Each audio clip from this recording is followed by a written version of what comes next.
satisfaction. But now I have to scratch that. I have to throw it away. Kanina lang, us speakers, we were gathering sa lobby ng hotel namin. And nag-uusap kami, no? And we were saying, actually, we did not do so much preparation. Kasi yung sabi lang, we just have to tell our story. But you know what? One speaker is really the kind of classmate that says, hindi siya nag-aral, pero nung pag-exam na, perfect yung score. And that's none other than our Team Supreme Pegasus 1, Miss Rosemary. Grabe. As in, it's so nice to be in CDO, no? And kailan ba tayo dumating sa CDO? I'm so confused, no? But Monday night kami dumating sa CDO. And before I proceed further, I'm Shaina Dela, and I'm coming all the way from Iloilo City. It's called the City of Love.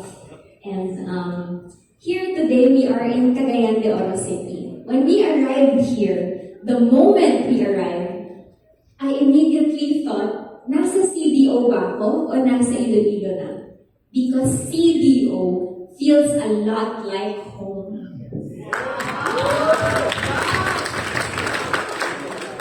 You know, the people here in CDO are as warm and as friendly as Ilonggos. And this city, right, it's known to be the city of golden friendship. And I can't help but smile. I'm coming from the city of love, right? And when we want to build a love that lasts, it must be built on a solid foundation. And that foundation is friendship. Today I am in Cagayan de Oro City, and I'm so grateful because this place is building my love, the foundation of my love for Reway International and Team Kayumanggi. So yun, nandito kami sa Cagayan. But few days ago, last Sunday, we were in General Santos City, as was mentioned earlier. And that was our second stop in this roadshow. Back in Jensen, I'll tell you a secret. Kaming mga speakers, mahilig kami kumain. Sino dito mahilig kumain? Right? Mga tayo, food is life. And so, back in Jensen, we had tuna. I found my favorite tuna kasi sobrang fresh, sobrang juicy. And now, before we left for Davao, kasi magla-land kami. Actually, hindi ko po alam yung mapa ng Mindanao. Alam ko lang nasa Mindanao ako. We were from Jensen and we were headed to Cagayan de Oro City. And madadaanan namin yung Davao. So back in Jensen, this person, our top leader, really said to us, we cannot leave Jensen until we eat this particular food. And that food is called pastil. Right? So back in Jensen, kumakain tayo ng pastil. I think it's quite famous dito sa Mindanao, no? Back in Jensen, we had pastil. And so, kaming mga speakers, kasi medyo marami sa amin first time. So we were fond of that pastil. But the following day, this top leader of ours, sabi niya, you know what, that was not the best pastil. We have to eat the best pastil in Davao City. So nung pumunta kami sa Davao, we had another set of pastil. And you see, this very small gesture, no? We can already see how this person is really putting standard on herself. And not just in herself, but even sa amin. Even in the smallest of things, kahit pastil lang yun, kahit pagkain lang yun. And this gesture, this small detail speaks volume on how good this leader is. Which is why there is no question that up until today, she leads the biggest and strongest team in the Philippines. That is our Team Supreme Pegasus 6, Shaina.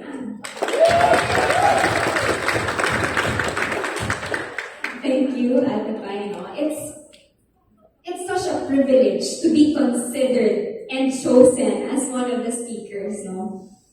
This afternoon, I'm here to share my story as well. And last night, we had a very nice dinner because also of the generosity of Team Supreme Pegasus 6 Faith Ann. So we went to this, hindi ko alam kung saan yun, basta alam ko maganda siyang kainan. Circa, no? Not a paid advertisement. We went to Circa and we had really good food. So umorder na kami and we were very excited. I was very hungry. And sabi niya, kakain lang kami pag na-complete na lahat ng speakers. So that time, we were waiting on one more speaker, no?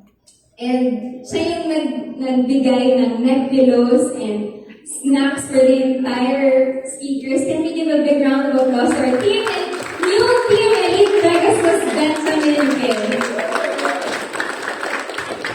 So last night, we had dinner. Pero hindi talaga kami nagsimula until hindi dumadating si Sir Benjong. And na-serve na yung food sa harap namin, pero we cannot touch it kasi there's somebody missing pa on our table. And last night, no matter how hungry I was not able to eat breakfast and lunch yesterday. So that was my first meal, di ba? Nasa harap mo na, ano nga yung pagkain last night? Chicken, pero hindi, may baboy yun eh. Crispy pata, right? Nasa harap mo na, but you look lang, you cannot touch it. So, last night, no, despite being very hungry, I still considered that dinner to be the most ideal dinner of my life. Bakit? Kasi that dinner, that good quality food was shared with the better quality people, and that is all our speakers today. And the kind of culture na hindi kami makakain until lahat kami kompleto. So that was one of my most ideal dinner. Hindi yung ikaw lang mag-isa, but you're actually with the people who matter to you. And so, our ideals as human beings, hindi siya natatapos sa ideal dinner lang. We can have our ideal type, our ideal man or woman, our ideal partner.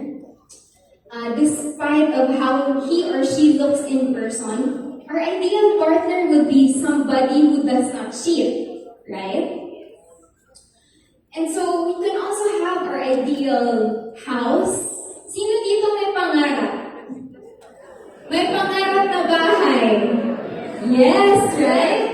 We can have this ideal house. Gusto ba natin simple lang, yung minimalist? Or gusto natin yung bongga, yung may chandeliers? We can also have our ideal career. Gusto ba natin maging abogado sana, maging doktor, and all these engineers and other professions?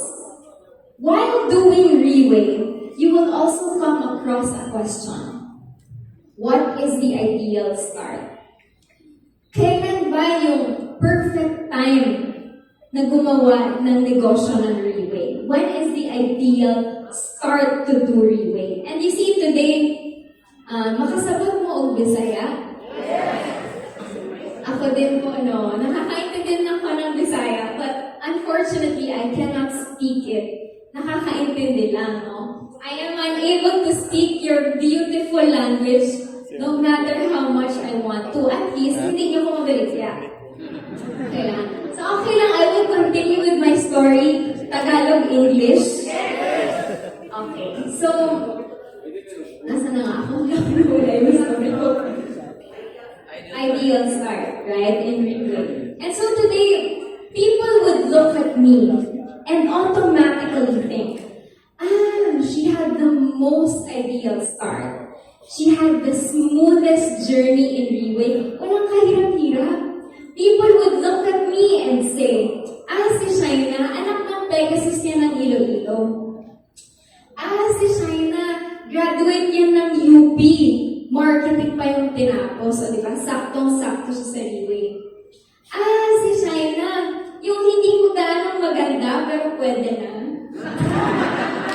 I'm just kidding. Buhay pa po ba kayo, CDO!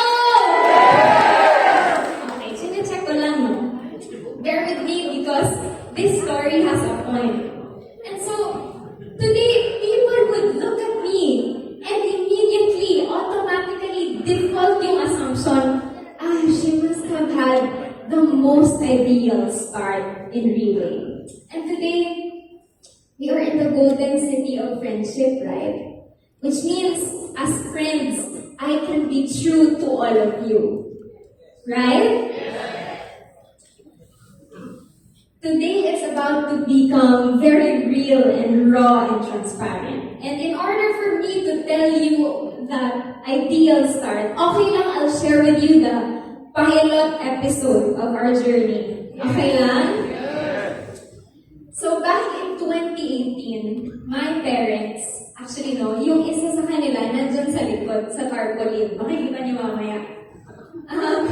Back in 2018, my parents first met Relay International. And back then, I was in my senior year in college. And then my mother, Janet, was out of job because of her failing health.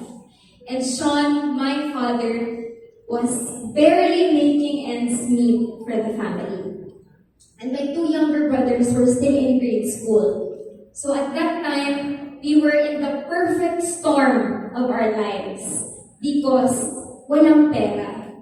And because of that, Janet and I, we went into Cold War.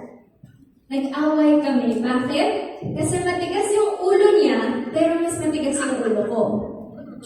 And that time, you know, I'm not sure if you've experienced it, pero kung walang pera sa bahay, the love is also no longer there. Or the love is also thrown out of the window. It's a very big problem today. And so, back then, nag-away kami ni Janet because at that time, I thought yung mga naka-quote na black, the people in Relay were only taking advantage of the vulnerabilities of my mother. And so back then, my parents and I were in war. And so, sino sa atin dito, no? Kanina tinanong ni Miss Rose, sino yung maldita dito? Sino sa atin, kasi parang gender bias, sino dito gusto laging tayo ang tama? Babae, lalaki, right? Thank you for the honest hands. Palakpakan natin sila. The rest, siguro gusto nilang magkamali palagi. But for me, I love being right. Because that's how I am. But now, looking back, I'm so thankful I was wrong. Because of Relay International, my mother was able to regain her health fully. And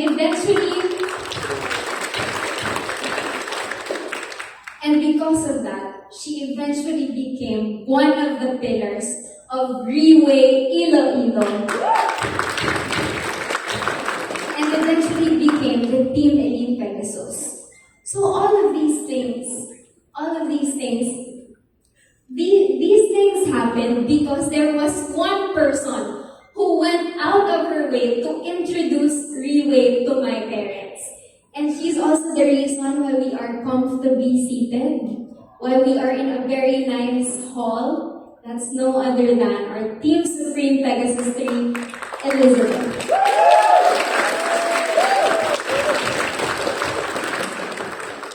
So eventually, Janet became Pegasus. Janet became one of the pillars of Relay Iloilo. Hindi literal na naging semento yung nanay ko. but I mean, it sounds good because not many people are able to be part of something monumental, of something worthwhile. But I tell you today, masarap siya sa tenga, but those titles did not come free of charge. There were people who had to pay the price, including us. Yung sinasabi ni Ms. Faith kanina, rejection after rejection, yung akala mong magkaibigan kayo, pero nung nalaman niya na nasa networking industry ka, suddenly she's allergic to you. Suddenly she's always busy, cannot meet with you. Lies after lies, people would say all these things that are not true. And all of these betrayals. It even came to a point na there was this group of people. They were the ones who did business with my parents. And so because there were so many wrong things na nagawa, these people hated my parents so much. And because of that, pati ako dinamay. Nawala naman akong ginawang mali sa kanila. And so, I was in the most uncomfortable situation. I was in my most imperfect situation. And because of this, I was so lost in confusion. How do I start Reway when I'm in the middle of all this chaos? How do I continue to do Reway kung kailangan kong pagbayaran yung kasalanan na hindi ko naman ginawa?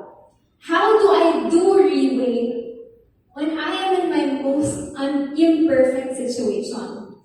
But I tell you, because of this imperfect situation, I was able to see how perfect Reway system is.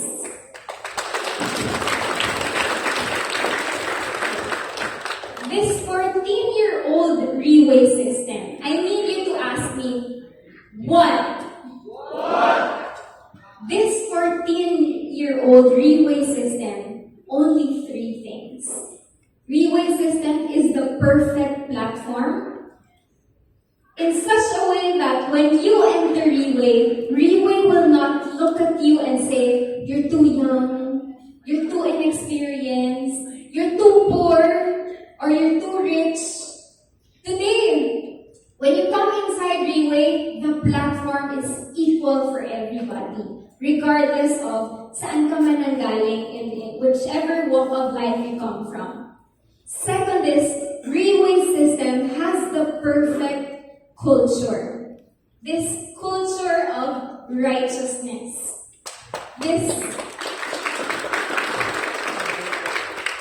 And when we talk about righteousness, Reway is not after the most perfect people. Hindi dito kailangan yung holiest, yung pinaka-perfect. Reway is a place where you can still change to become a better person. And this very environment, this very culture is the reason that Janet and Sean is able to redeem themselves, is able to pick themselves up from the ground. And today I can say that I am the proudest daughter of Team Elite Pago, Sean Dela, Cena, and Team Elite Pegasus, Janet and Cena. Perfect platform, perfect culture, and the third is perfect environment. Reway has this perfect environment that cultivates teamwork. Ngayon, no matter how good you are, no matter how magaling ka, no matter how maganda or pangit ka, it does not matter kung mag-isa ka lang. In Reway, we have to be able to cultivate teamwork. And today, do you feel blessed? If you ever feel blessed today to be part of Team Kayumanggi, I need you to make some noise!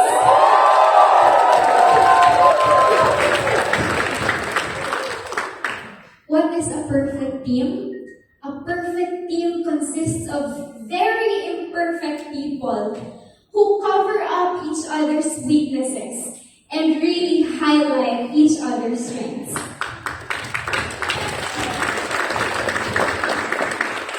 today, that is Team Kayumanggi for us.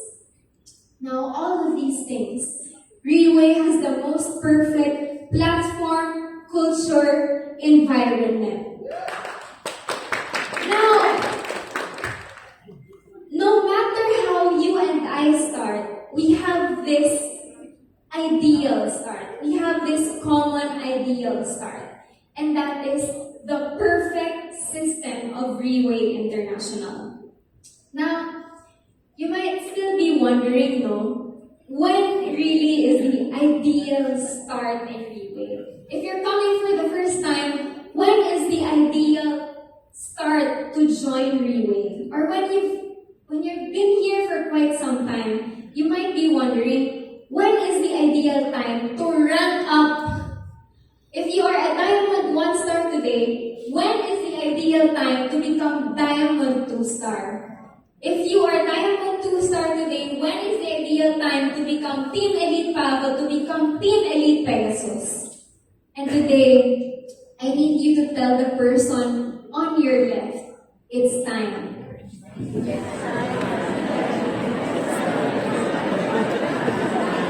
And now, I need you to answer back. It's time to be champions!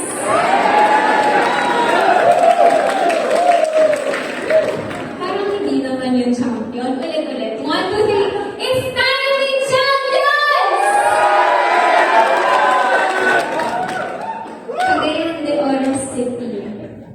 It's time to make history. It's time to be part of something that you and the grandchildren of your grandchildren can be truly proud of. CDO, it's time to put Cagayan de Oro City in the map of Relay International!